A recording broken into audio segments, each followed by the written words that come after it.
ao Pouco Profissional. Eu sou a Rita e todas as semanas vou trazer um convidado para desmistificarmos em conjunto a sua profissão. Antes de vos apresentar o convidado de hoje, vamos aqui a algumas perguntas rápidas. Qual é que é o teu job title? Arquiteto. Existe um momento em que é necessário dizer que não a um cliente? Às vezes é preciso não é dizer que não, mas é tentar arranjar uma forma de ele perceber que as coisas às vezes não são possíveis no tempo ou da forma como eles estão a pedir. Porque dizer que não é sempre um bocadinho agressivo e ninguém quer ouvir um não, parece que é quase por má vontade. Ele tem que chegar ao não sozinho, não é? É, às vezes temos quase dar a entender que é isso, tudo bem, eu gostava, mas se calhar não é possível. Exato. Olha, é uma profissão de elite? Já teve esse estereótipo, já teve essa ideia de que é uma profissão quase que como nos médicos e um bocadinho com um padrão de vida elevado, mas eu acho que pronto, depois de estar dentro da área, uma pessoa percebe que não é assim. Que não é bem assim. Não é nada assim. Olha, diz-me uma profissão que tu não sabes na prática o que é que essa pessoa faz no dia a dia. Não sei, sempre tive curiosidade de saber como é que é a vida de um músico. Ou seja, uma pessoa sabe que ele produz, mas como nós, uma pessoa que trabalha numa empresa tem um dia a dia, tem um horário a cumprir, o músico é um freelancer normalmente. Eu não sei muito bem, acorda e vai fazer o quê? Se não tiver uma entrevista, se não tiver um concerto marcado, como é que se gera, o que é que ele faz? Vai produzir uma música, vai escrever, vai se inspirar, não sei. É uma curiosidade do que é não ser um músico. Estou à espera. Espero que o manager decida responder e autorizar a entrevista que eu estou há tanto tempo à espera. Mas vai acontecer. Olha, numa palavra, trabalhar em arquitetura é? É complexo. Talvez, desafiante. Em 2023 e 2024 a única coisa que se fala é sobre casas. O valor das casas, comprar casas, construir casas. Já tivemos aqui consultores imobiliários e hoje vamos descobrir como é que é a profissão de um arquiteto. Bem-vindo, Eduardo! Obrigado! Olha, vamos começar com uma pergunta bem fácil, espero eu. Explica, como se eu fosse uma criança de 10 anos, aquilo que tu fazes. Eu projeto casas, ou projeto edifícios. Eu tenho 10 anos. 10 anos. Portanto, uma pessoa precisa de, se estiver a falar sobre casa ou sobre morar, uma pessoa precisa de um sítio para dormir e alguém tem que desenhar esse sítio para dormir com condições confortáveis para a pessoa estar, dependendo se tem muitos filhos, irmãos, portanto, se é uma criança não sei, podes ter irmãos, e os pais e avós, portanto, dependendo do número de pessoas e das necessidades, precisamos de alguém que saiba resolver esses problemas e que consiga fazer algo com um conforto. Muito bem. Quase uma necessidade básica da vida. Ora, aos 18 anos tu decidiste tirar a licenciatura e depois mestrado integrado, não é? Mas a licenciatura em arquitetura. Certo. Como é que chegaste a essa conclusão? Não foi logo imediato quando eu estava no secundário. Ainda houve uma altura que, se calhar um bocadinho por influências dos meus pais e de família e de pessoas também, porque na altura a arquitetura não estava muito bem vista, estava uma crise e portanto já tinha a minha prima que estava em arquitetura e não havia muito trabalho, portanto eu também estava a pensar em uma coisa nada a ver, cirurgia plástica. Parecidíssimo. Parecidíssimo. Porque eu sempre gostei muito da parte manual, parte prática ou de mexer as coisas, usar objetos e dar outra utilidade. E pronto, acho que foi ao longo do secundário que comecei a perceber onde é que eu posso aplicar isto e de que forma e quais são as áreas e as possibilidades. Depois apareceu a arquitetura, que foi um bocadinho mais pela parte da prática de maquetes, edifícios, de parte de desenvolvimento, que me fez ir para a arquitetura, mesmo sabendo que toda a gente vai dizer que não vais ter trabalho, não é uma boa altura, pensar melhor. Decidiste ter o risco na mesma. Sim. Porque acho que. E não te arrependes? Não. Continua. Não, porque eu sinto que sou arquiteto, mas que não sou só arquiteto, nem tenho que ser arquiteto para sempre. Portanto, eu posso exercer arquitetura e posso na mesma fazer outras coisas dentro da parte da arte e de tudo, portanto. Mas quando tu foste para a arquitetura ainda não era uma paixão, ela tornou-se uma paixão, ou não? E foi durante o final do curso, ou seja, durante o curso em si, ou foi quando tu entregaste, por exemplo, o teu primeiro projeto? Eu acho que eu ganhei logo o gosto no primeiro ano, também muito por um professor que eu tive. Desafiava muito os alunos e eu gostava disso e pedia logo as coisas. Sim. Havia pessoas que não reagiam tão bem com essa logo no início, uma pessoa não sabe o que é ser arquiteto. Certo. aquela coisa básica para mim, uma planta, um corte e um alçado, que é descrever um edifício. Eu não sabia fazer, ninguém sabia fazer propriamente o que é que isso era. E de repente só esse desafio e começar a fazer e a perceber, ok, eu olho para isto e vejo que isto é um corte num edifício, isto é uma representação. Sim. E isto é uma maquete. Eu então isso é porque é um curso bastante prático, não é? Ou seja, não digo prático no sentido de não vão para o edifício em si ou para uma obra, mas vocês têm que estar sempre, agora não sei os termos técnicos, mas a desenhar e a fazer maquetes. Eu acho que é muito importante. Sim. Eu acho que as pessoas que não recorrem muito à parte do desenho, acho que é importante a pessoa ter várias ferramentas para ser mais complexo. Sempre com o mesmo olhar para quando uma pessoa está a projetar, acaba por ser um bocadinho redutor no resultado final. Trabalhar, por exemplo, com uma maquete, fazer desenhos à mão, fazer desenhos técnicos. Claro que no primeiro ano a pessoa não sabe bem o que é que isso é, mas experimentar, não estar sempre, ok, agora é muito o computador, a pessoa está sempre no computador e há muita gente que está só a projetar a olhar para o computador e parece que não há outra forma de pensar. E às vezes sair do computador, ir ao desenho à mão é mais rápido, não sai direito, mas a pessoa vê mais rapidamente e pronto, é outra olhar, outra forma, uma maquete, um modelo tremendo no computador, fazer um modelo 3D ou fazer ou 2D e pronto, eu acho que foi logo no primeiro ano da faculdade que eu senti logo essa coisa interessante da pessoa, ok, tenho uma maquete que vejo o edifício numa escala, estou a ver por fora, mas depois aqui já faço um desenho à mão e estou a ver por dentro e depois isto é um corte e depois a luz e... É giro.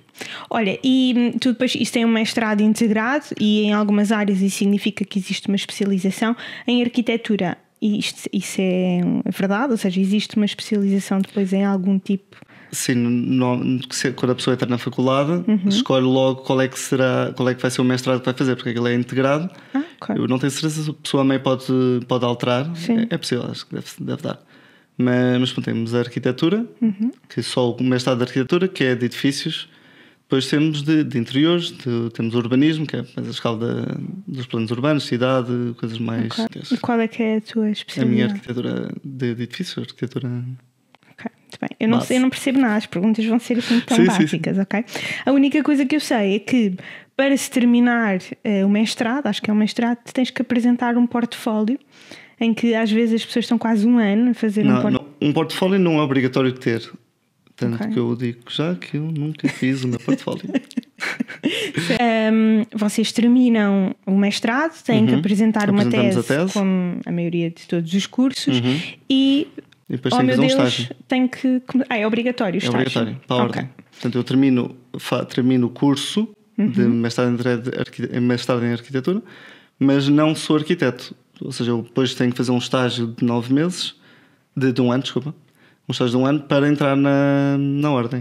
E esse estágio é remunerado ou não remunerado, ou depende daquilo? Supostamente é remunerado, mas não sei se todos os ateliês onde as pessoas vão, porque existe alguma exploração dentro do mundo da arquitetura, exploração neste sentido de trabalho não pago. Hoje em dia acho que já não tanto, mas conheço algumas pessoas que ficaram muito tempo sem receber enquanto estavam a fazer o estágio. Então, depois desse um ano de estágio, e já vamos aí ao que é que normalmente um estagiário faz, tem que se tentar entrar para a ordem para se poder ser arquiteto. Explica como é que é a entrada para a ordem, que processo é que tem que existir. Sim. E se é obrigatório tu estar sempre na ordem para seres um arquiteto, e se sim, quanto é que se paga? Para entrar na ordem, a pessoa tem que cumprir o estágio de um ano, de 12 meses. Tem que ser um orientador de estágio, portanto tem que ser um arquiteto que esteja na ordem há mais de 5 anos, que assine que seja o teu tutor, o teu orientador de estágio, e que pode ser ou não a entidade onde tu estás a estagiar. Ou seja, eu posso estar num ateliê, mas o meu orientador que me está a assinar pode não ser a entidade onde eu estou a trabalhar. Pode ser uma pessoa à parte, tem que ser uma pessoa que esteja na ordem. Sim. E que se responsabilize por quase que garanta que tu tens o percurso e que passes todas as fases. Depois, logo é um certificado de qualidade que mereces ir para a ordem. Tu no início mandas logo para a ordem um documento a dizer tudo o que vais aprender. Vou aprender a fazer esta fase, estas coisas. Certo. Depois no final de um ano faz o relatório e dizer cumpri esta fase, participei nestes projetos, fiz isto e fiz aquilo, só para a ordem saber, ok, ele fez tudo o que estava disposto a fazer e pronto, está a entrar na ordem. E neste processo deste um ano temos de fazer formações obrigatórias. Uma delas é de ontologia, essa é obrigatória e não é paga. Ok. E depois são mais outras duas, de duas áreas, uma área de teórica ou mais de legislação e outra parte mais prática ou de engenharia, especialidade, alguma coisa. Sim, portanto, E isso é na faculdade? não, é na ordem. Ah, ok. São duas formações à parte em que são pagas, que nós é que são temos de marcar obrigatórias. e ver quais são as disponibilidades, marcar. Depois às vezes é assim, percebes que a pessoa já está no estágio, tem que Certo. sair para ir à formação e tal. E pronto, a única que tem que se fazer mesmo, que não se pode escolher, é a deontologia. Pronto, e depois disso tudo, aí sim, Já estás na ordem. estou na ordem. E é obrigatório estar na ordem para seres arquiteto? Para exercer arquitetura na parte de edifícios e poder entregar na Câmara e fazer o processo de licenciamento, são as várias fases dentro da arquitetura, é preciso estar na ordem, porque tens de ter um número de ordem, ter um certificado a dizer que tu estás inscrito, que tu tens esta experiência, estes anos de experiência, e para poder entregar os projetos. Agora, há várias coisas, tipo a arquitetura de interiores, que não envolvem estar a pedir aprovações de entidades ou da Câmara ou de alguma coisa. Não é necessário estar dentro da ordem, portanto, muita gente, para não estar sempre a pagar as propinas, congela e pronto, continua a exercer, porque não precisa estar a assinar. Eu, por exemplo, eu estando dentro de um ateliê em que eu não sou o arquiteto principal, eu não preciso estar, se calhar, a pagar as cotas, porque eu não vou assinar o projeto. Certo. Portanto, eu posso exercer arquitetura desde que eu não seja o arquiteto final ou responsável pelo que estou a fazer. E quanto é que se paga? Acho que há de ser 12 euros por mês, portanto 120. Sim, mas achei que era mais, 40. não sei porquê. Sim, achei que era tipo 1000 e tal euros. Felizmente não. Pronto, felizmente que não. Sim. Ok, então, o teu primeiro estágio, tu não sabes rigorosamente nada, não é? Ok, estiveste a estudar, mas não sabes nada e aquilo que tu me vais dizer, tu agora como arquiteto vai fazer, obviamente se calhar não são as tarefas que um estagiário de arquitetura faz. Que tarefas são essas iniciantes que tu fazes como estagiário que tu depois achaste que era importante para o resto dos teus anos de arquitetura? Pronto, não tem experiência nenhuma, nós temos a faculdade e mesmo o curso de arquitetura não está muito virado para o mundo do trabalho. Portanto, quando nós saímos da faculdade, no meu caso da Faculdade de Arquitetura de Lisboa, senti que prepara pouco os alunos para a realidade da arquitetura.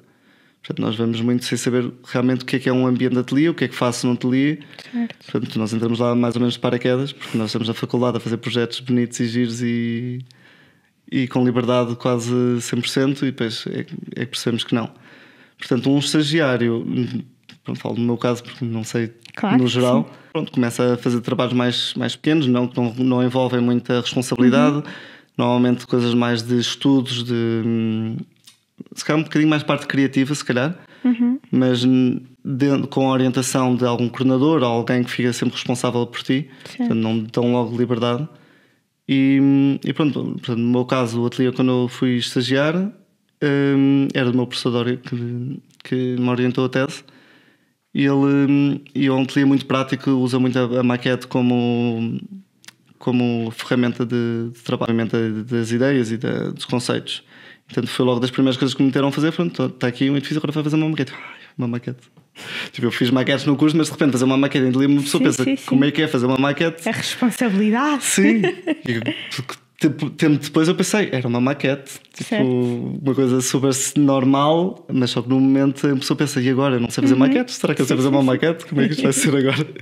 Certo. Então, e antes de nós arrancarmos aqui para todas as tarefas que tu fazes, se calhar acho que é importante nós percebermos como é que são todas as etapas em que um arquiteto está envolvido. Okay. Ou seja, desde a altura do briefing até a aprovação final, se é que isso existe. Sim, depende muito do tipo de projeto que estamos a fazer. Só para a pessoa perceber um bocadinho depois as tarefas que tu fazes, em que fase é que estão. Por exemplo, como é que vos chega um briefing? Quem é que vos dá um briefing? Como é que vocês iniciam, por exemplo, a construção de um prédio? Pode ser um investidor que decidiu, estando dentro de um ateliê, que chega ao ateliê e pede para fazer. Pode ser um estudo de viabilidade inicial, pode querer comprar um terreno e nós começamos a fazer um estudo para ver o que é possível fazer naquele terreno. Vamos estudar a legislação, todas as condicionantes do local, ver o que é possível, imagino que era habitação e se é possível ou não habitação, que tipo de habitação. Isso se calhar é a primeira parte, se calhar, neste tipo de projeto. Então vamos dar aqui o exemplo, por exemplo, de uma casa, que eu acho que é o mais fácil para as pessoas conseguirem uma casa de moradia. Seguir. Por exemplo, eu chego ao pé de ti ou do teu ateliê e digo, comprei um terreno, espero eu que se comprei um terreno para habitação eu já saiba que possa lá habitar, mas vamos pensar que não. Que às vezes que não. Exato, ou tenho uma herança de um terreno e vou ter com o vosso ateliê e pergunto, o que é que eu posso fazer aqui? O que é que eu posso fazer aqui? Vocês vão fazer então um estudo para perceber dentro da lei se é possível ou não ter lá como habitação, não é? Usar aquele... E aqui surge-me logo uma questão, que é, vocês têm, esse curso que tu tens para entrar na ordem, são estas leis todas destas restrições, ou vocês depois precisam de ter um departamento legal que saiba isto tudo? É um engenheiro civil que vos diz depois o que é possível fazer ou não? Somos nós que devemos ler as legislações todas que existem, porque há muitos regulamentos que o PDM, o Plano Diretor Municipal, temos o regulamento, o REGEU, há várias coisas que nos vão depois... que estão na Câmara e depois varia de Câmara para Câmara, né? Certo. Vamos aos sites das câmaras de onde está o terreno inserido e pronto, e vamos ver todas as condicionantes e todas as coisas que estão, toda a parte de legislação que temos de ver, porque podemos ser entidades, podemos ter reservas agrícolas, ver em que áreas é que que se enquadra, o que é que pode-se construir ali, alturas, pronto, as condicionantes principais. E depois de ter essas condicionantes, passamos à fase de estudo prévio, certo. Que é a parte em que começamos já com o cliente a ver o que é que ele quer, as partes iniciais, que tipo de moradia. Essa é a minha segunda questão. Portanto, tu dizes-me agora que está tudo ok e posso criar lá a minha moradia e depois vocês fazem o quê? É isso? Fazem uma sessão comigo, por exemplo, para perceber quais é que são os meus objetivos e o que é que são estes objetivos. Ou seja, sou eu que vos vou dar um briefing. Como é que é esse briefing? São vocês que me dão ideias daquilo que pode ser feito? Sim, isso é depende sempre de qual é o cliente e de como é que é o cliente. Há clientes que já têm a ideia na cabeça e já sabem o que é que eles querem. Há outros que dão total liberdade e pedem para fazer um mood board e já com referências, materiais, fazer um estudo rápido, esquemático de como é que se pode fazer uma organização. Só a parte de layout interior da casa, ver onde é que podes localizar a sala, quartos, cozinhas, jardim, neste caso, se é uma piscina ou não, onde é que poderá ficar, coisas assim mais gerais logo no início, só para perceber. E pronto, depois um mood board com referências para perceber se está de acordo com o que o cliente quer ou não, com obras construídas, com materiais, só exemplos de materiais e combinações de materiais que podem ser interessantes. E uma questão, quando tu dizes materiais, tu estás a falar tipo, do chão e da cor da tinta e não sei o quê, ou... Okay. É porque eu nunca sei qual é que é. Já estou a confundir aqui muitos temas, mas eu nunca sei qual é que é a limitação entre o trabalho do que vai ser o arquiteto, do engenheiro civil e de um decorador de interiores. O arquiteto é responsável pelo edifício e pela obra geral. O arquiteto acaba por estar responsável pela coordenação também de todas as outras áreas de interiores e toda a parte de engenharias, porque acaba por todas dependem da arquitetura.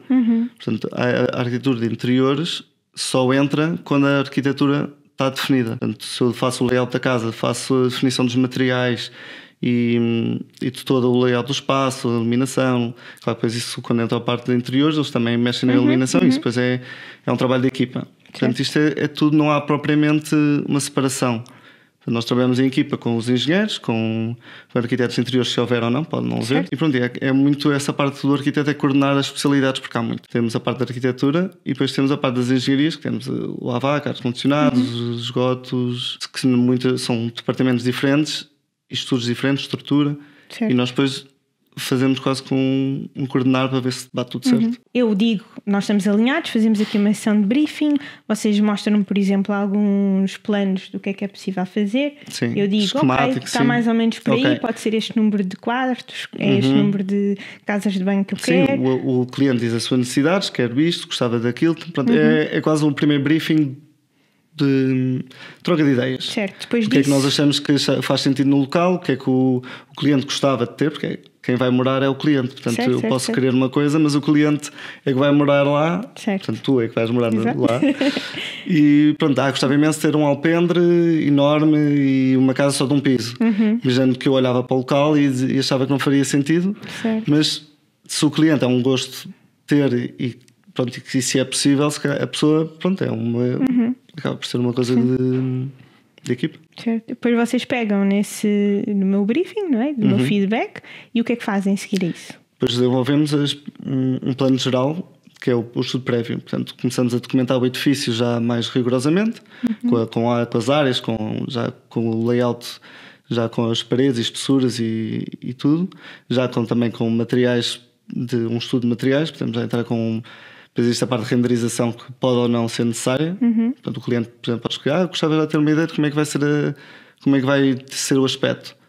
Então também pode haver essa necessidade de fazer imagens fotomontagens ou realistas, pronto, isso depois depende de cada arquiteto como é que trabalha. Que é quase sempre, ou não? As pessoas conseguem ter essa visão? Só que isso normalmente é um trabalho extra. Então não é propriamente... Muitas vezes até há empresas especializadas só a fazer 3Ds. Ok. Portanto, nem sempre o arquiteto faz imagens 3D, porque não é a coisa mais importante de fazer, mas o cliente normalmente quer ter já uma imagem do que é que está, como é que vai ficar. E esse processo desde o briefing até se fechar um plano final, mais ou menos quanto tempo? Isto para um particular, portanto, imagina que é uma moradia. Diria um mês. Só? Depois depende de... Quantas vezes o cliente se diz se está a correr bem, de repente o cliente muda de ideias. Portanto, esta fase de estudo prévio, acho que diria um mês. Okay. E depois entramos na parte de licenciamento. Pronto, que pode durar entre 6 meses a Não, 1000 licenciamento anos. É a próxima fase em que depois entregamos na Câmara para pedir a aprovação. Ok, certo. Porque, pronto, se estás a construir do zero é porque precisas pedir uma aprovação. Não, era essa a aprovação que eu estou a dizer, que depois depende da Câmara. Sim. Pode durar. Depois pode. Eles têm um prazo para responder, mas depois eles respondem com uma alteração e depois tu fazes a alteração. Certo. E pronto. Tem tudo aprovado, temos a licença, vai começar a obra.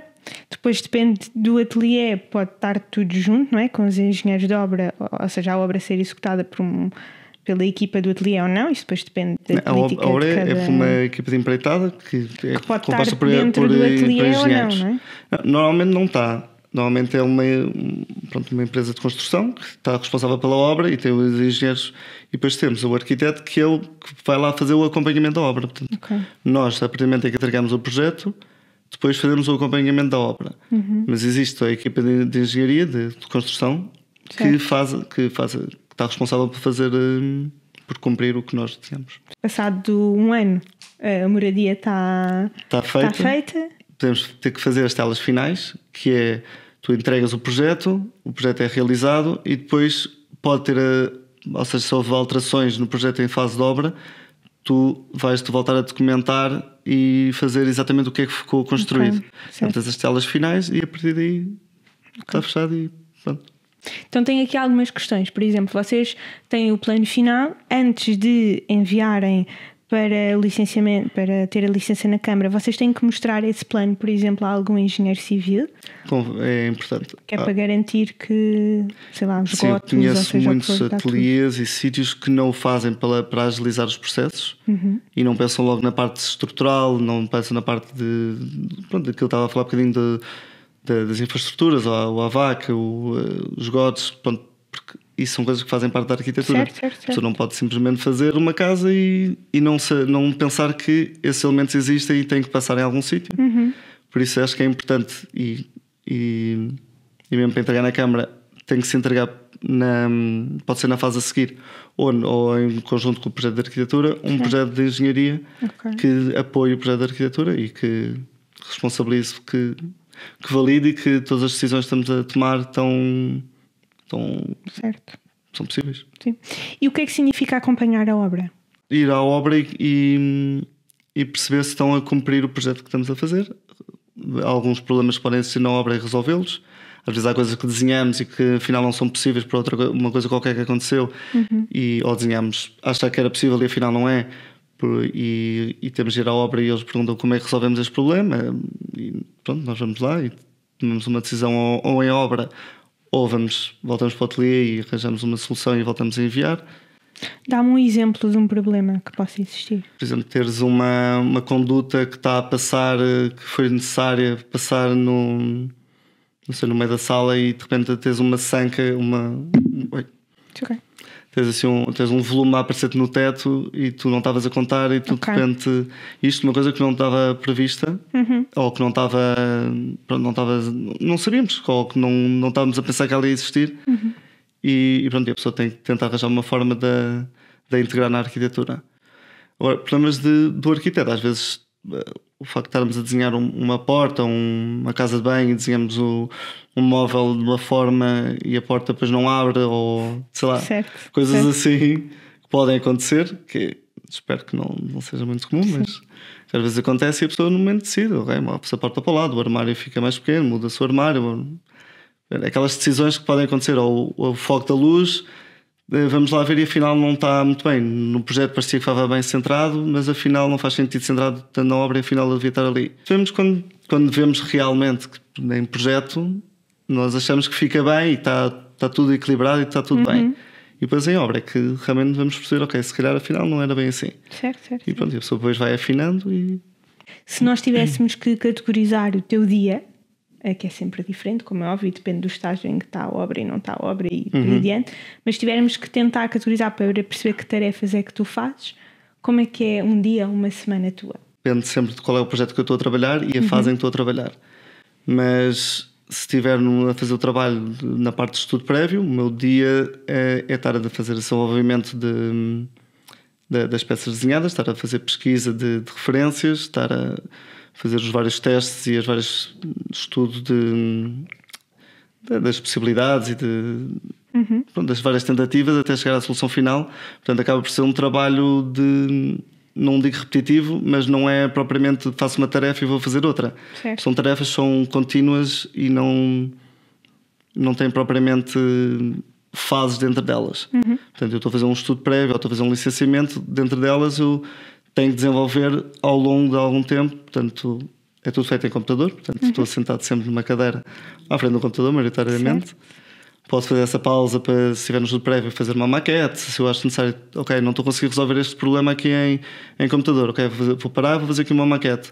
Ou estou a trabalhar em 2 dimensões, vou trabalhar no computador em 3 dimensões para ver melhor como é que isto pode resultar. E pronto, depois falar com os engenheiros, posso ter que marcar uma reunião com o engenheiro. Portanto, uma semana pode variar muito. Destas etapas que nós dissemos anteriormente. Então, quando não se é um arquiteto principal, fazes na mesma todas estas tarefas que tu disseste anteriormente? Não necessariamente, não. Ou seja, tu podes ter um arquiteto coordenador dentro do projeto, ou vários coordenadores, dependendo da dimensão do ateliê, que está responsável pelo projeto, e depois podes delegar às pessoas que estão mais iniciantes, os arquitetos júniores, que, pronto, para fazer sequer muitas vezes há pessoas que fazem sempre o mesmo tipo de tarefa e às vezes, depende do ateliê, se normalmente ateliês muito grandes, a pessoa acaba por ficar muito responsável por algumas áreas. Por exemplo, tem colegas que às vezes estão na parte só de creative design ou parte mais só numa fase. Ateliês mais pequenos têm mais essa necessidade de seres versátil, portanto conseguires acompanhar o projeto, que é mais interessante, desde o início até ao fim, e seres o responsável por estar sempre em todas as fases do projeto. Portanto, acho que há essa parte da dimensão do ateliê que vai fazer com que tu vais ter a experiência mais completa ou não. Certo. E dessas fases todas ou destas tarefas todas, qual é que é aquela que tu gostas mais? É a parte de desenvolvimento do projeto inicial. Mas também gosto da parte de execução. Ou seja, quando tu começas a... Isso é outra fase que não falámos, mas que pode ser necessária e acho que é importante, mas às vezes o cliente não quer. O que é a fase de execução? A fase de execução é de nós prepararmos a parte da arquitetura para ser construído. Ok. Porque a parte do licenciamento nós fazemos os desenhos gerais, mas não fazemos pormenores tão detalhados, exatamente como é que as coisas vão ser construídas, ou seja, o pormenor do parafuso e do encaixe, como é que vai ser o acabamento exatamente. Sim, é só se depois for aprovado e for para a frente. Sim, só que há clientes que não querem essa fase, querem passar logo para a obra, só que o problema disso é que vão ver muito mais problemas em obra, porque a pessoa não previu tudo o que pode prever em projeto de execução. Portanto, essa fase eu acho interessante, porque é a fase em que tu realmente estás a tornar possível e a perceber exatamente como é que as coisas vão encaixar e como é que vai fazer e o material e a parte pensar em todos os cenários. E tu estás a dizer, ok, fazer aqui o esboço ou começar a desenhar. Tu ainda desenhas à mão? Sim. Ou é só quando estás assim empenada em alguma coisa? É um bocadinho por aí. Porque é aquela. O desenho à mão não dá para ser entregue em lado nenhum. Okay. Hoje em dia tem que ser tudo digital e está tudo a evoluir para a parte de ser tudo computadorizado. Portanto, todas as entregas hoje em dia, antigamente era em papel, tínhamos de imprimir, dobrar os papelinhos todos e tal, fazer não sei quantas impressões e entregar na câmara. Agora é tudo digital, portanto, acaba por ser difícil da pessoa sair dessa parte. Sim. Que eu acho que um bocadinho não me agrada muito essa evolução. Pelo menos acho que faz com que a arquitetura não tenha tanta complexidade como eu acho que pode ser mais interessante da parte do desenvolvimento do arquiteto, mais na parte da mão livre porque há um ato mais direto quando nós desenhamos à mão do que quando desenhamos no computador. Porque no computador tu estás a desenhar com há quase um interface ali, qualquer coisa que te dá uma barreira, tens um comando, tens um rato, tens um teclado, não há propriamente uma coisa direta de uma linha de um erro da tua mão foi para o lado. Tipo, essas coisas que acho que tornam a arquitetura mais interessante quando é feita desta forma. Então, mas isso significa que tu achas que é necessário saber desenhar para se poder ser um arquiteto? Eu acho que é necessário desenhar. Saber desenhar não é preciso saber desenhar, ou seja, não é preciso ser um artista e fazer desenhos bonitos. Acho que na arquitetura o que é importante é fazer desenhos úteis. Portanto, quando eu estou a projetar, se eu tenho uma dúvida de como é que vou fazer uma casa bem, como é que vou fazer uma janela, uma porta, qualquer coisa, é muito rápido. Se eu fizer um desenho ali, não gosto, faço um desenho ao lado, é muito mais direto do que estar logo a fazer, porque no computador nós temos a tendência logo de detalhar. Portanto, eu estou a fazer porta, já estou a fazer o puxador, já estou a não sei o quê, e eu ainda nem sei como é que é a porta, nem sei qual é a altura, tipo, como é que é a dimensão, a proporção da porta, e às vezes à mão é muito mais rápido e mais direto. E portanto eu acho que é importante essa parte assim de fazer essa... E nesse seguimento desse raciocínio, tu achas que é importante ou é obrigatório ter uma visão espacial para se poder ser arquiteto? E tu achas que isso é uma coisa que se desenvolve? Dia, cada vez menos, porque temos tantos softwares que já fazem com que a pessoa consiga ter essas visões, essa parte de visualização 3D, que se calhar não tanto como antigamente. Mas acho que é importante, porque não sei como é que nós conseguimos idealizar um espaço, ou como é que conseguimos estar a propor uma coisa que não estamos não conseguimos imaginá-la. Não sei, acho que é importante. Mas tu não achas que é muito comum as pessoas, no geral, não todos os arquitetos, as pessoas no geral não terem uma visão espacial? Desenvolvem tanto. Ou seja, eu acho que todos temos uma visão espacial, todos conseguimos imaginar coisas, objetos. Se eu te perguntar, imagina uma cadeira, tu consegues imaginar uma cadeira. Certo. Não sei que cadeira é que vais imaginar, porque existem 1000 cadeiras. Mas consegues qualquer coisa no teu imaginário. Portanto, isso é uma visão espacial. Não sei, às vezes as pessoas dizem, não consigo. Consegues, tu é que não treinas. Como as pessoas dizem, não sei desenhar. Tu não treinaste. Não sei, as pessoas normalmente acho que tem a ver mais com essa parte do treino. Então, e seguindo também nesse raciocínio, tu achas que é essencial um arquiteto ser criativo? Agora, a definição da palavra criativo. É que criativo é criar, não é? É criar alguma coisa nova ou criar algo a partir de algo ou do zero. Portanto, nesse sentido eu acho que sim, é preciso a pessoa ter essa vontade ou de criação ou de gerar as coisas. Só que às vezes a parte criativa é vista muito como algo que a pessoa consegue fazer coisas diferentes ou coisas assim. Portanto, ele é muito criativo porque ele faz um desenho não sei, diferente. Eu acho que a criatividade não é só ser diferente, é isso, é pensar em criar coisas que não precisam ser diferentes, podem ser iguais, mas estás a criar coisas. Tipo, eu posso criar não sei se estou explicando muito bem. Sim, estás, mas eu acho que as pessoas associam muito a criatividade a coisas diferentes, não é? Sim. Tu deves estar mais por dentro do que isso do que eu, mas existe muito agora a conversa de... Os arquitetos gostam de dizer que são muito criativos, mas depois olhamos para os prédios e são todos iguais. É isso. Mas às vezes também, quando há o excesso de criatividade, também pensas este arquiteto... Sim, perdeu o controle. Eu queria te perguntar um bocadinho o que é que tu achas sobre isso, porque nós temos tanto, se olharmos, por exemplo, para Lisboa até se nota muito isso, que é, ou temos prédios antigos que são todos iguais e depois ao lado temos prédios que são mais modernos, não é? Que estão a tentar ser um bocadinho mais revolucionários e depois não tem nada a ver ao pé dos prédios novos, mas também parecem um pouco standard, tudo ali muito reto e por aí adiante. E depois temos o lado oposto, que é quando vamos ver os prémios de arquitetura e por aí adiante, que são assim casas espetaculares, tipo... Sim, mas depois se fores ver onde é que são essas casas, que é no meio do nada, não é? São zonas onde não há propriamente restrições. Sim, portanto, e eu queria te perguntar um bocadinho a opinião sobre isso, que é, como é que tu vês a arquitetura urbanística, que está a mudar um bocadinho, eu acho, e eu sinto que está a ficar um bocadinho, pelo menos na minha opinião, de standard, que não gosto de coisas assim muito retas e muito... De copy-paste. Sim, de linhas retas e não existe ali... eu gosto das coisas antigas. Acho que o problema não tem a ver com as linhas retas. Então, explica-me a tua opinião. Não, porque acho que foi um problema muito da evolução da construção, porque começou a construir-se muito e fez-se a parte da arquitetura contemporânea, a ideia das linhas retas, então... Para fazer rápido, as linhas retas resumiram-se a simplificar o máximo o edifício sem qualquer pensamento. Ou seja, é uma caixa com uns óculos, umas janelas, uma porta pintada de branco, faz aqui uma varanda. Ou seja, é quase um Tetris ali feito. Sim, eu acho que isso tem a ver muito também com a rapidez que as pessoas querem as coisas ser feitas. Okay. E pronto, e também dos ateliês, há muitos ateliês quererem produzir em massa. E muito, portanto não param para pensar tanto na arquitetura, portanto querem produzir muito em pouco tempo, portanto não têm tempo, porque não dá para fazer uma coisa de qualidade em muito pouco tempo, ou pelo menos eu ainda não tenho essa experiência, se calhar preciso de tempo a pensar e para testar e para perceber como é que podem resultar as coisas.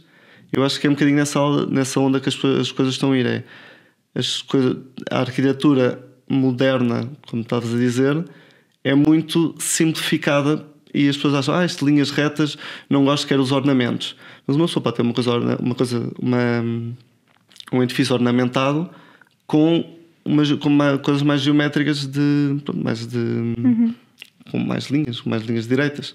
Só que mais ornamentado. As pessoas também gostam, não sei, se calhar o público quem procura casa ou assim, também gosta. Claramente que se calhar para arquitetos ou para um investidor que está a fazer o prédio fica mais barato ter esse tipo de prédio, mas se calhar as pessoas gostam disso. Eu como não gosto tanto. Não, eu também eu não gosto quando é mal feito. Ninguém gosta das coisas quando são mal feitas, não é? Isso é um geral. Coisas mal feitas ninguém gosta. Mas acho que é essa simplificação da linha direita, acho que é o problema de muitos edifícios que estão a ser construídos e de levar ao que as pessoas acham que é levar à essência, mas se calhar já está uma pele muito despida. Certo. Portanto, o edifício tem a sua pele, mas a pele também é complexa. A pele é composta por vários elementos que precisam de criar sombra, criar algum ritmo, de cor ou não. Portanto, isso tudo faz com que o edifício tenha alguma vibração, algum interesse ou não. Obviamente, se eu fizer uma parede e fizer um buraco, há muitas formas de o fazer. Se a janela está, faço. Se a janela está para trás, se a janela vai ao chão e tem uma varanda. Se não, portanto, isso tudo se calhar vai-te fazer ou quem gosta ou não gosta da casa. E eu acho que é muito por aí que o pensamento está reduzido. Que já não param para pensar como é que vão... Certo. O que é que faz sentido? É que a produção em massa, produzir rápido... E acaba por ser tudo muito parecido. Resultou desta maneira, a moradia a seguir ou o edifício a seguir vou fazê-lo igual, porque já sei como é que se faz aquele, vou fazê-lo outra vez. E pronto, e depois por isso é que muitas vezes vais vendo coisas semelhantes, mas sem valor. Sim. E quando tu estás a criar, por exemplo, estás a desenhar uma casa nova, até onde é que vai o que é a tua criatividade das coisas que tu queres fazer de diferente para propor, nesta numa fase de estás a propor, e quando é que entra as limitações de o que é permitido por lei tu poderes fazer, não é? Porque também vai alterando, portanto acredito que tenhas de estar sempre em atualização, mas como é que tu consegues jogar esta criatividade versus as barreiras que podes ter? Eu acho que no início tu deves ver as barreiras gerais, as linhas gerais, como estava-te a dizer, ver as coisas principais que tu podes fazer naquele local. Mas inicialmente não deves saber logo tudo, porque isso é muito redutor e, portanto, é quase que primeiro fazes um estudo, vês o que é que tu resulta para ti sem muito pensares em resolver todos os problemas, porque tu não consegues resolver logo tudo, só depois no desenvolvimento é que tu vais resolver. mas pensares a parte principal, a iluminação, o volume, como é que é a lógica, isso tudo. E depois é que vais aplicar e vês, olha, afinal isto não é nada possível, afinal tenho que me afastar do limite 5 metros e eu estava a pôr 3. E afinal já não posso pôr aqui um quarto, afinal já o edifício anda. Afinal aqui vai ficar em sombra, porque o edifício, não reparei que ao lado tinha uma torre. Tipo aquelas coisas que depois vais vendo. Mas acho que inicialmente precisas de limitações, porque são importantes. Porque um arquiteto sem limitações também não consegue, não há barreira. Sim. Que é aquela coisa que o ideal de um arquiteto é ter liberdade total. Isso é um bocado apavorante, da pessoa dar-te um projeto. Podes fazer tudo, para onde é que começas? Não sabes. Tipo, há tanta variante da arquitetura, tanta forma de intervir. Se eu não tiver nenhuma, ou seja, se me dás um plano zero, nada, tudo, não há casa à volta, não há nada, agora constrói, a pessoa fica, não sei. Então eu tenho uma curiosidade. Imagina que eu tenho um terreno no meio do nada. Sim. E digo que quero fazer uma casa redonda. O que é um nada? Não sei, és tu que me vais dizer. Tenho uma casa redonda. Eu quero uma casa redonda, é o meu briefing. E o que é tu podes fazer? Redondo cilíndrica, redondo esférica, redondo. O que tu quiseres. O que é o redondo? Mas eu posso fazer. Ou seja, tu podes desenhar-me um edifício assim, mas ou se for na cidade já não pode. Mas já me disseste que és uma casa redonda. Ou seja, para mim já é bom. Já não é bom, não, se calhar para mim não queria uma casa redonda, mas só me dizeres que era uma casa redonda já me reduziu, tipo, já me cortou muita coisa que eu podia imaginar. Agora tenho mesmo curiosidade, se eu tiver um terreno e pedir a um arquiteto para ter uma casa, imagina que é redonda, se eu posso, ou seja, se vocês realmente me podem apresentar uma casa dessas, ou se for na cidade é proibido, só pode ser se não existir casas num raio de não sei do quê. Isso é uma limitação? Da parte formal da casa, não, se for uma moradia e não tiver nenhuma limitação de cumprir cércias, ou seja, tudo dizes redonda em planta, não é? Pronto, neste caso. Se for, imagina, estou a comprar um terreno no Alentejo, num monte, podes fazer a casa da forma que tu quiseres, desde que compras as áreas e, portanto, não há essa restrição da parte formal. Dentro de Lisboa também, se tiveres um terreno, também podes fazer uma casa redonda se quiseres, desde que não haja a limitação de, imagina que é uma rua histórica ou edifícios que tens que preservar a fachada de edifícios ou manter a linha dos edifícios da envolvente. Provavelmente não vais poder fazer uma coisa, não podes fazer ali um cilindro. Okay. Não, por sempre tive essa curiosidade, porque se nós formos, e aqui quando digo Lisboa, por exemplo, o Concelho de Lisboa, até o que sai um bocadinho do centro de Lisboa, as casas moradias são todas iguais. Quando eu digo iguais é a estrutura em si. Depois, se fores, por exemplo, para Sintra, onde existem aquelas moradias grandes, ou se for já ali para Cascais, já arriscam um bocadinho, mas mesmo assim é tudo um bocado igual. E eu não sabia se era porque existia regras de isto tem que ser pelo menos assim porque estás nesta zona, então tem que respeitar a arquitetura das casas todas, ou se é simplesmente porque as pessoas gostam e assim pedem. Acho que tem a ver com budget, com dinheiro. Okay. Sim, acredito depois a construção disso seja muito mais caro. Essas zonas periféricas que estás a falar que agora estão a ser desenvolvidas, mas mais periféricas de Lisboa, não a parte de falar de Cascais e Estoril e essa zona. Por exemplo, não sei, se calhar Odivelas, essas zonas assim que têm muita habitação e, como dizes, são muito repetidas. Sim. Eu acho que é porque querem construir, fazer muita habitação e rápido. E os investimentos não são pessoas com tanta, se calhar, com tanta posse ou com o interesse de fazer coisas tão... Certo.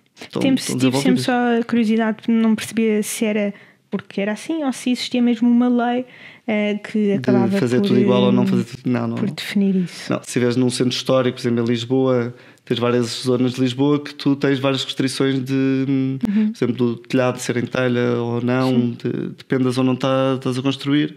Podes fazer cobertura plana, cobertura de águas, mansarda, pronto, várias restrições dependendo da zona onde estás a construir.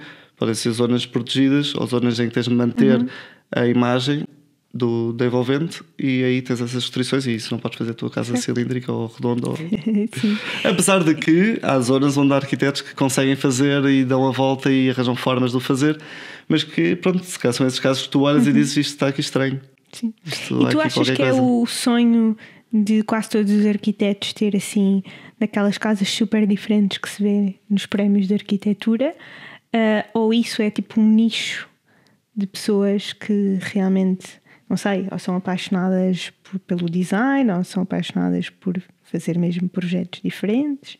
Sim, eu acho que toda a gente gostaria de ter um projeto, não digo um projeto conhecido, mas fazer ser reconhecido. Uma pessoa quer que gostem do seu trabalho, portanto, se um dia uma pessoa fizer um projeto e que é reconhecido, é quase a validar que, ok, eu fiz o meu trabalho e as pessoas gostaram. Mas eu acho que nem toda a gente, não é assim tão comum as pessoas terem essa ambição de fazer uma casa diferente e incrível. Certo. Se calhar quando sais da faculdade queres fazer.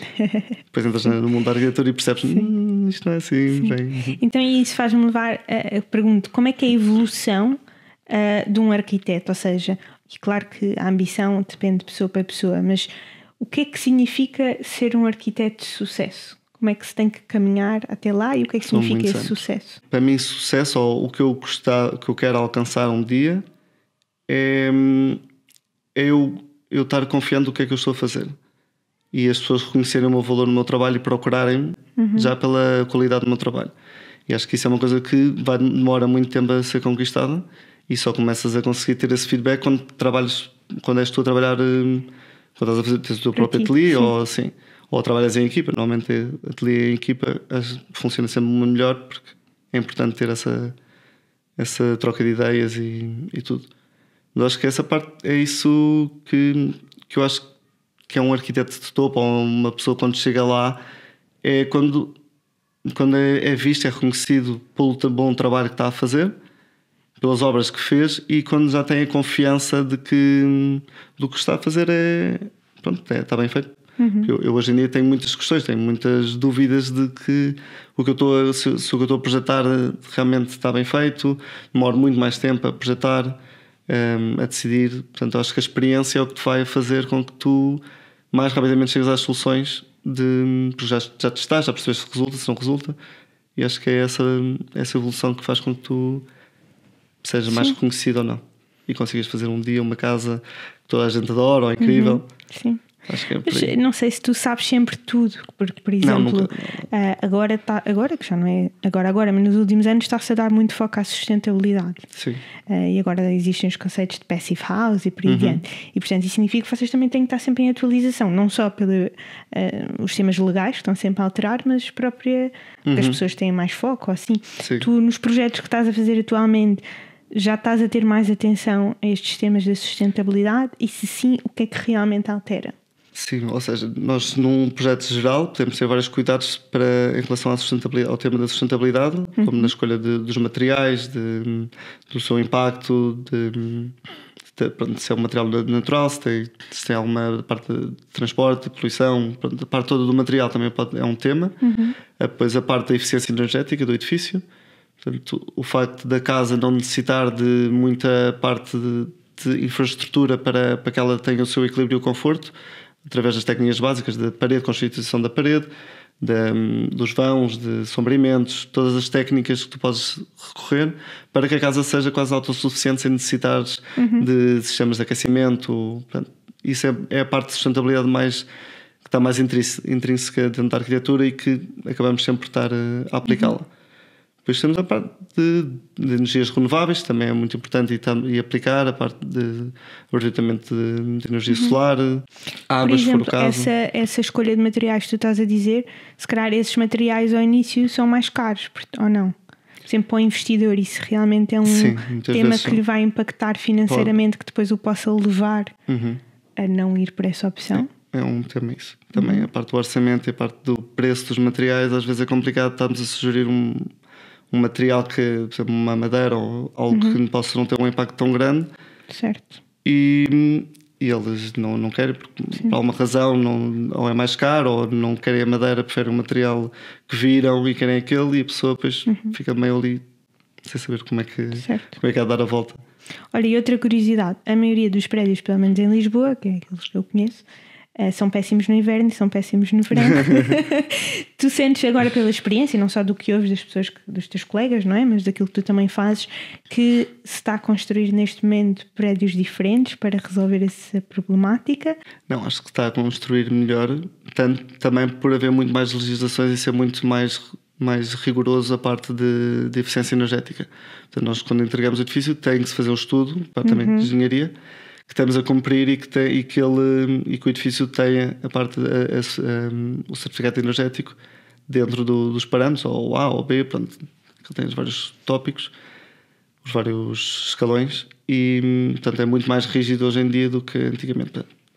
Esta casa onde eu estou agora é um dos exemplos que estás a falar, que é, pronto, não tem propriamente um conforto muito grande no inverno, é muito fria. No verão é boa porque é fria, mas no inverno não é boa. Sim, eu já estive a viver numa casa que no inverno era impossível e no verão era impossível. E que era impossível sempre. De 1700 normalmente é muito em sótãos. Sim. Era um sótão. Era o último andar. Era porque normalmente as coberturas não são muito bem feitas. Não recomendo, não vão para últimos andares de casa de 1700 e qualquer coisa. Só se sofreu uma intervenção recente e mesmo assim. E que garanta que aquilo. Exato. Sim. Olha, outra curiosidade, tu há bocado disseste que tens que ter contacto com várias equipas, seja o cliente, os engenheiros, obras, por aí adiante. Como é que é gerir este contacto com as várias equipas, porque depois cada um quer ser um pouco responsável pelo seu próprio foco, não é? Como é que é esta batalha de isso não é uma responsabilidade tua, é uma responsabilidade minha e por aí adiante?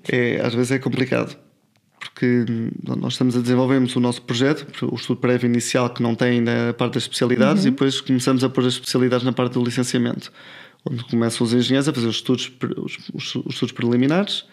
E muitas vezes aparecem vigas, pilares, coretos, que é onde passam as infraestruturas das águas, esgotos, e pronto, e começam lá muitas vezes a aparecer coisas que tu não queres que apareçam, um pilar no meio da sala, pronto, aquela coisa básica que agora vou dizer, mas que acontece, já me aconteceu. E há muitas vezes quando estás a desenhar edifícios de vários andares, em que chegas a uma altura em que tens um apartamento com uma configuração, mas no piso de cima a configuração altera-se, porque será o último piso ou os 2 últimos pisos, tu queres fazer 2 apartamentos, mas nos de baixo são 4 apartamentos. Portanto, alterou, em baixo tinhas uma parede, em cima não tens, e ele pôs um pilar ali. Sim. E depois é essa parte em que tu dizes, ok, engenheiro, tenta arranjar uma forma de... Pronto, é essa conversa que uma pessoa tem de tentar perceber, é possível, não é? Mas ao mesmo tempo ter a noção de que eles estão a fazer o trabalho deles, e se o edifício precisa daquele pilar ali, vai estar aquele pilar ali, se não há outra forma dele sair. Quem é que tem a última palavra? Neste caso é o engenheiro civil, não é? Ou seja, no sentido de assegurar a segurança? Ou seja, se for nesse sentido da segurança, o engenheiro tem que dizer que é possível.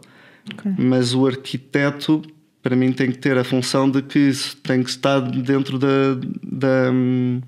do que é pretendido. Ou seja, se o engenheiro diz que aquele pilar tem que estar no meio da sala, e eu digo não pode ser no meio da sala, eu prefiro alterar a configuração do apartamento do que ter este pilar ali, ou prefiro alterar qualquer coisa. Portanto, eu posso ter que alterar o meu projeto. Isso é muito comum, nós alteramos o nosso projeto porque não é possível, ou seja, e depois ele pode voltar a alterar o projeto dele, e aí chegamos a um acordo. Ou seja, ele diz, no final tem que dizer esta solução está, da minha solução que eu apresento é possível e está estruturalmente, ou seja qual for a especialidade, mas pronto, é quando nós como arquitetos estamos também, a solução está de acordo com o que nós pretendemos, e o cliente, e há o equilíbrio. Qual é que é o erro mais comum que tu vês na construção de casas hoje em dia? Não sei se é um erro, mas uma coisa que acontece muito é, marquises e essa parte toda de fechar, e de coisas que não eram supostas ser fechadas. Acho que não tem a ver com o projeto de arquitetura, mas acontece muito, e depois as pessoas queixam que fica uma estufa dentro de casa porque aquilo não foi feito para ser fechado. Portanto, se calhar pode ser um erro, que as pessoas querem estender as casas e querem ter uma área maior dentro de casa, mas acaba por ser um erro porque a pessoa não vai ter mais conforto dentro de casa, porque aquilo foi feito para ser uma varanda, depois queixam-se de infiltrações, porque aquilo não foi feito para ser fechado. Claro que muitas vezes as pessoas, quando já têm, querem manter, mas são coisas que para mim se calhar são um erro estar e depois usar aquelas persianas, aquelas coisas de vidro assim, é uma coisa que para mim não... Porque mental.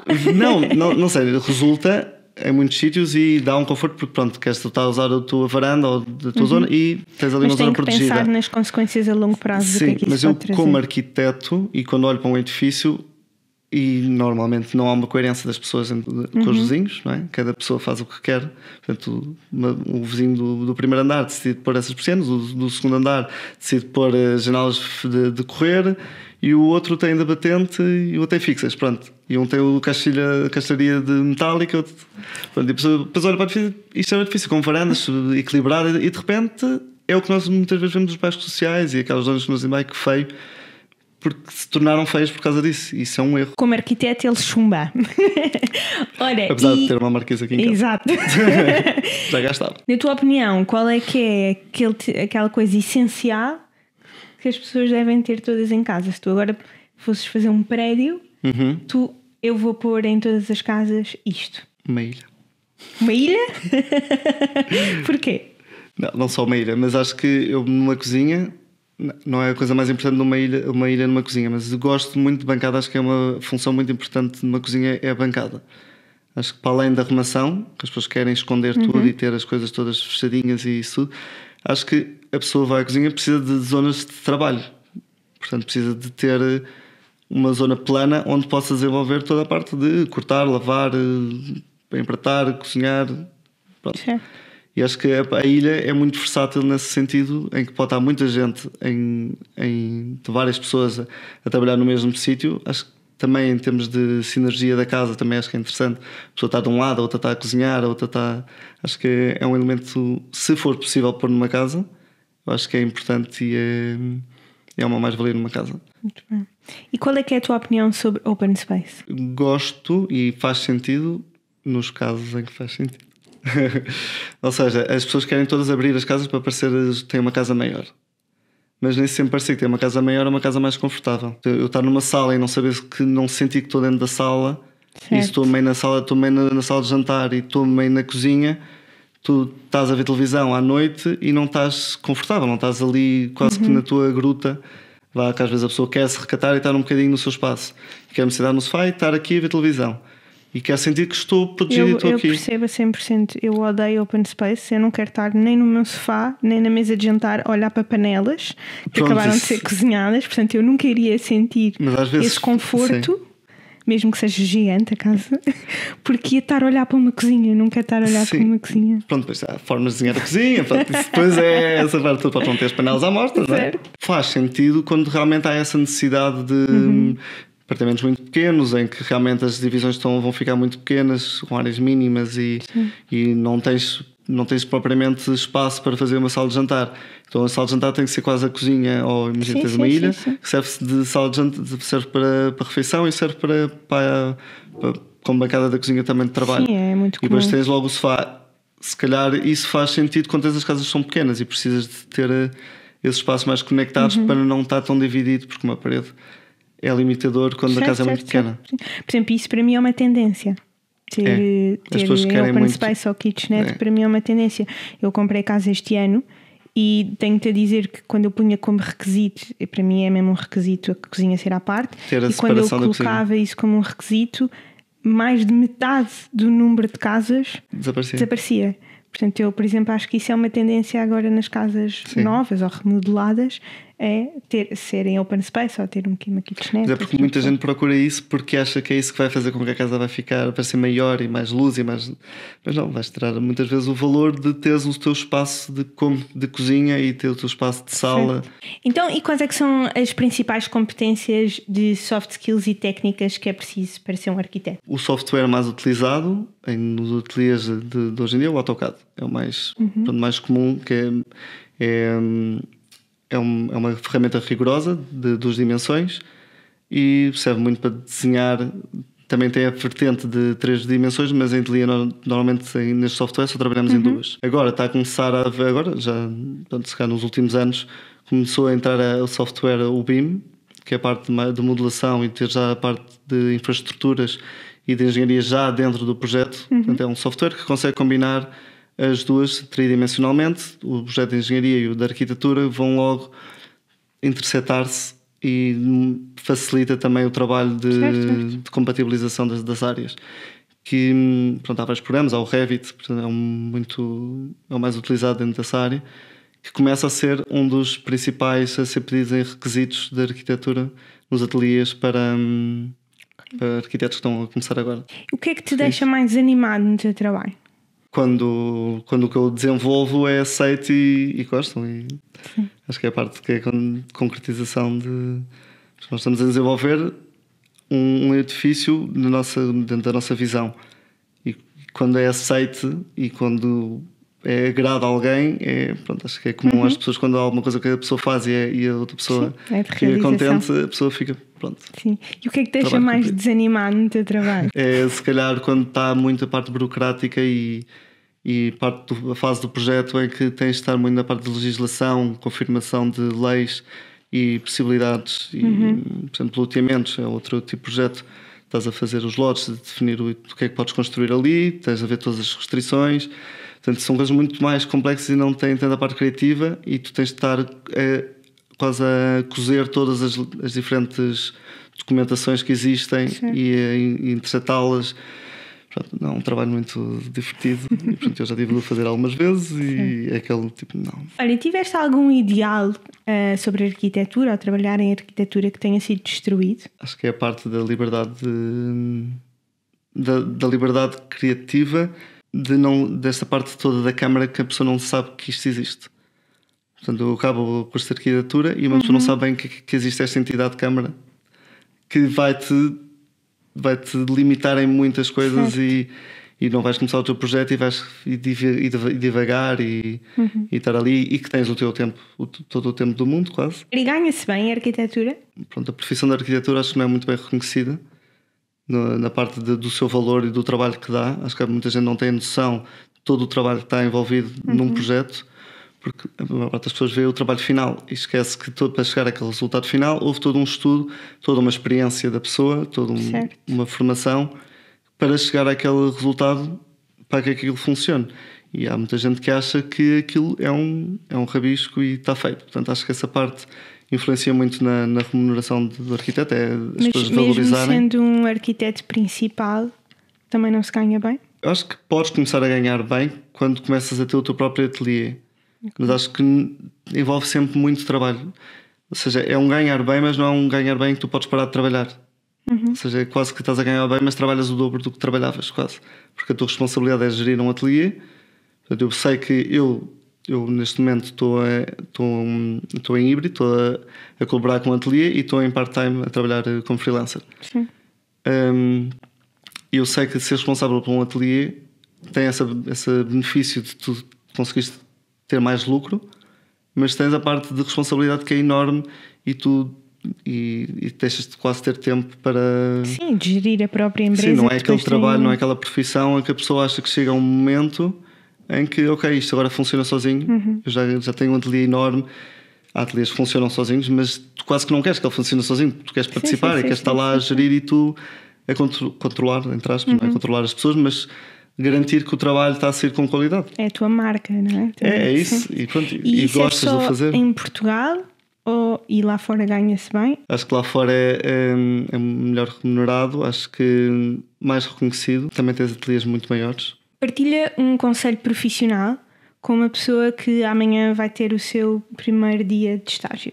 Ir com calma e perguntar muito, não ter medo de perguntar. Muitas vezes a pessoa chega e não quer perguntar por comentar chatear muitas vezes e tentamos e obviamente não vamos conseguir e depois ficamos frustrados às vezes porque chegam e fizemos mal, ficamos ali se calhar uma hora a tentar fazer uma coisa e não correu bem e depois vem a pessoa e ali em dois minutos diz-nos como é que era. Concordo. Olha, e independentemente da área, dá um conselho profissional. Não dedicar só ao trabalho.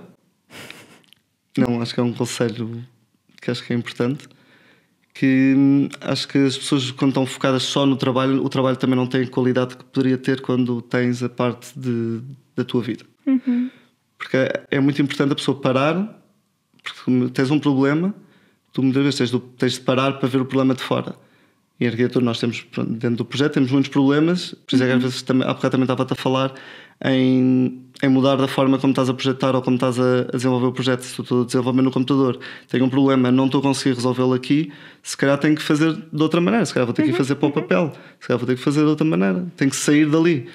E acho que no mundo do trabalho é preciso também haver essa parte de complexidade da vida, de não, que a vida não é só trabalho, as pessoas saberem, precisamos de dinheiro, mas que às vezes a pessoa foca-se e acha que tem que estar, que sente-se quase mal de não estar a trabalhar e quase como não estivesse a ser produtivo. E pronto, eu estou a falar também por experiência própria, já tive essa parte, não é? Então, qual é que é o teu maior sonho profissional? Eu acho que para mim é sentir-me concretizado no que eu estou a fazer, está bem feito. Ou seja, chegar a um ponto em que eu sei que ter a confiança de que o que eu estou a projetar tem valor, vai criar património, porque acho que a função do arquiteto é muito essa, é criar património numa cidade. Porque não estamos a construir para ser destruído. Nós supostamente devíamos estar a construir para isto permanecer, para dar valor à cidade e valor arquitetónico. E eu quero um dia ter a certeza, ou não, nunca ter a certeza, não é? Mas ter mais confiança de que o que eu estou a construir tem valor, está bem feito. Não é tanta coisa de que é construir um edifício que ganhe um prémio ou que seja o melhor do mundo, gostava, porque isso é uma... É um marco. É um marco, é uma prova de que... Ou não é uma prova, é um comprovativo de que estás a construir bem. E é isso que eu quero um dia ter essa confiança de que, ok, não sei quando é que vai ser, mas ainda não estou lá. Vai acontecer. Espero um dia. Já crias esse valor, agora é só teres essa confiança. Olha, obrigada e obrigada a todos vocês. Espero que já tenham posto um gosto e já tenham subscrito o canal, porque estamos aqui há 1 hora em conjunto, não é? E vemo-nos para a semana. Tchau!